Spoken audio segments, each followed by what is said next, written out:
नमस्कार दोस्तों। फिल्म शोले का वो सीन तो आपको याद ही होगा, जिस सीन में बसंती अपने तांगे को लेकर चट्टानों के बीच बहुत तेजी से भगा रही होती है और पीछे से गब्बर के डाकू गोलियों की बौछार कर रहे होते हैं।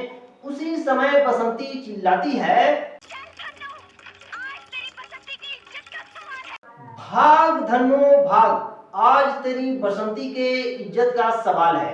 लेकिन क्या आप जानते हैं इस सीन के पीछे वो राज आप लोगों से रमेश सिप्पी साहब ने छुपाया था, जिस राज के बारे में जानकर आपके रोंगटे खड़े हो जाएंगे। आखिर उस जमाने में बगैर वीएफएक्स के इस तरह के सीन को कैसे शूट किया गया होगा, आज के वीडियो में आपको हम यही बताने वाले हैं। दोस्तों, सबसे पहले तो आपको ये बताते चलें कि इस तरह के सीन का शूटिंग उस जमाने में कर्नाटक के रामनगरम पहाड़ी में किया गया था। आप तो जानते ही हैं कि रामनगरम का पहाड़ी कितना ज्यादा पथरीला है।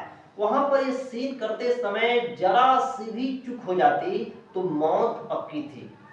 अब दोस्तों बात करेंगे उस सीन के बारे में जिसका इंतजार आप बहुत ही बेसब्री से कर रहे हैं कि बसंती के तांगे वाले सीन का शूटिंग कैसे किया गया होगा।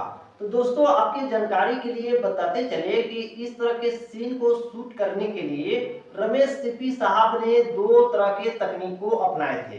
जो पहला तकनीक था वो था दोस्तों क्लोजअप शॉट। इस सीन में जो आप देखते हैं भाग धन्नु भाग, जो बसंती चिल्लाती है और ये इस तरह के डायलॉग को बोलती है, ये था दोस्तों क्लोजअप शॉट जो ये हेमा मालिनी खुद की थी। बाद बाकी जो आप इस सीन में देखते हैं, जैसे उनके तांगा पत्थरों से टकराकर हवा में उड़ जाता है और इस तरह से गिर जाता है, तो इतना ज्यादा खतरनाक जो स्टंट दिखाए गए हैं, ये स्टंट हेमा जी ने नहीं की है। ऐसे देखने वालों को लगता है कि ये सारे के सारे दृश्य जो हैं वो हेमा मालिनी ने किए हैं, लेकिन असल में दोस्तों ये था नहीं। इस बात का राज जो है रमेश सिप्पी साहब ने छुपा कर रखा था। अब आप सोच रहे होंगे कि भैया इस तरह के सीन जो है किसने किया, अगर हेमा ने नहीं किया तो आपको बताते चले कि उस जमाने के मशहूर बॉलीवुड स्टंटमैन जो पहली महिला स्टंटमैन थी, उनका नाम था रेशमा पठान। रेशमा पठान ने इस तरह के खतरनाक स्टंट वाले सीन किए थे।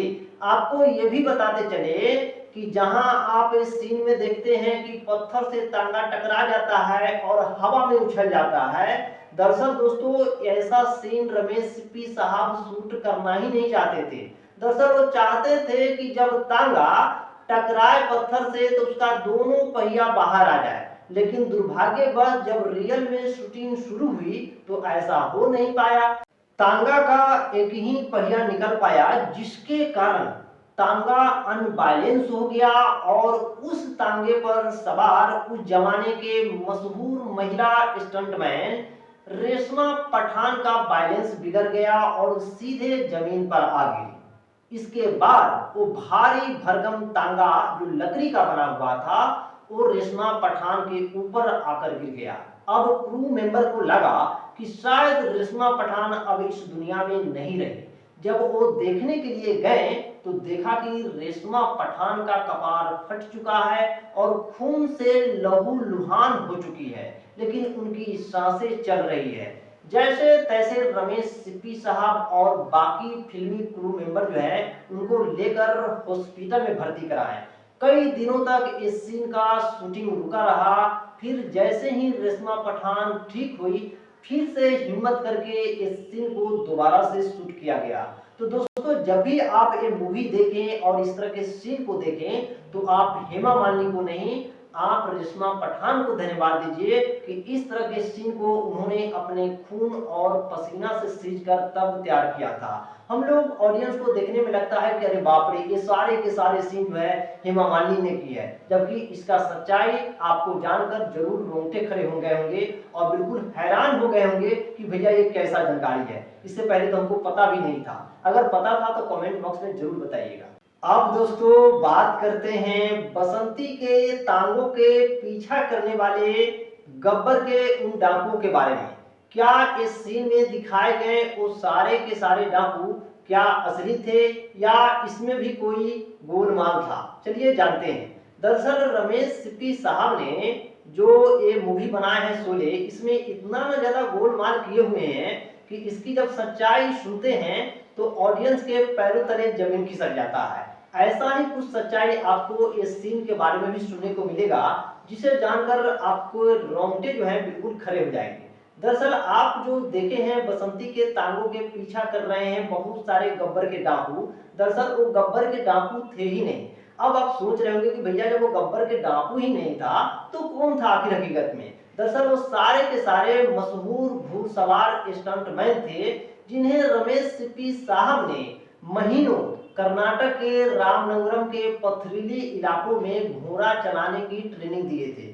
दरअसल जब रामनगरम के पहाड़ी पर जब घोड़ा को दौड़ाया जाता था तो घोड़ा का पैर स्लिप कर जाता था और वह गिर जाता था। तो उसमें सबसे बड़ा चैलेंजिंग काम था कि घोड़ा को किस तरह से दौड़ाया जाए और इस सीन को किस तरह से शूट किया जाए। उस जमाने में इसको तकनीक के लिए क्या किया गया था कि घोड़ा के पैरों में एक विशेष प्रकार के रबर बांध दिया जाता था, ताकि घोड़ा जो है वो रामनगरम पहाड़ी का जो खतरनाक वाला पथरीली इलाका था उसमें घोड़ा का पैर जो है वो स्लिप नहीं करे और ये सीन आसानी से शूट हो जाए।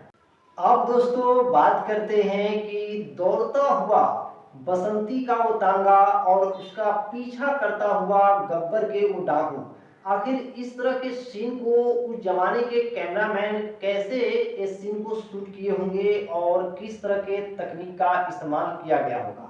आप तो जानते ही हैं दोस्तों कि जिस जमाने की हम बात कर रहे हैं उस जमाने में तो कोई डिजिटल कैमरा था नहीं जिसकी सहायता से आसानी से इस तरह के सीन को शूट कर लिया जाए। उस जमाने में इतने बड़े बड़े कैमरे होते थे कि ये सीन जो सारे के सारे सीन इसमें दिखाए गए हैं वो सारे के सारे सीन भागने वाले सीन है। अब कोई उतना बड़ा कैमरा लेके तो भागेगा नहीं उसके पीछे। तो आखिर द्वारिका साहब जो शोले मूवी के कैमरामैन थे उन्होंने किस तरह के तकनीक को अपनाकर इस तरह के सीन को शूट किया था, जिसे देखकर आज भी हम और आप दंग रह जाते हैं। दरअसल दोस्तों इस तरह के सीन को शूट करने के लिए द्वारिका साहब ने खुली जीप का इस्तेमाल किया था। जैसे ही गब्बर का जो डाकू है वो बसंती के तांगों के पीछे पीछे भागता है, उतना ही स्पीड के अनुपात में उस जमाने के जो खुला जीप था उसका स्पीड रखा जाता था और इस सीन को शूट किया जाता था। हालांकि इस सीन को शूट करते समय कई बार तकनीकी खराबी आने के कारण कई बार रीटेक भी करना पड़ा था, लेकिन कई तरह के मुसीबत को झेलते हुए आखिर द्वारिका साहब ने वो कमाल करके दिखाई दिया, जिसके लिए हम सब आज भी उनका आभारी हैं। ऐसे आपको वीडियो कैसा लगा कमेंट बॉक्स में जरूर बताइएगा। अगर वीडियो आपको अच्छा लगा हो तो लाइक सब्सक्राइब जरूर कर दीजिएगा। मिलते हैं नेक्स्ट वीडियो में।